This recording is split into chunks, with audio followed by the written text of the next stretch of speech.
Hi, ragi புட்டு மாவு செய்ய ஒரு டம்ளர் ராகியை கொஞ்சம் தண்ணி ஊற்றி ஒரு 5 நிமிஷம் ஊற வச்சுருங்க.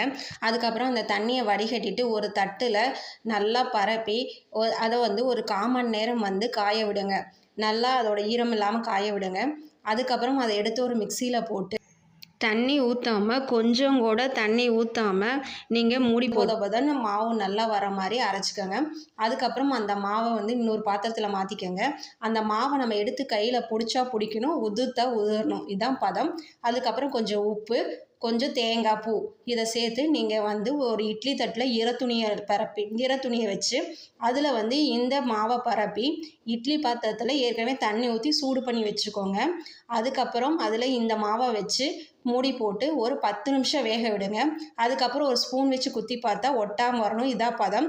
அதுக்கப்புறம் அந்த ராகி மாவை எடுத்து ஒரு ஸ்பூன் சர்க்கரை சேர்த்து சாப்பிட்டு பாருங்கள். ரொம்ப சூப்பராகவும் இருக்கும். ரொம்ப உடம்புக்கு ஹெல்த்தியும் கூட.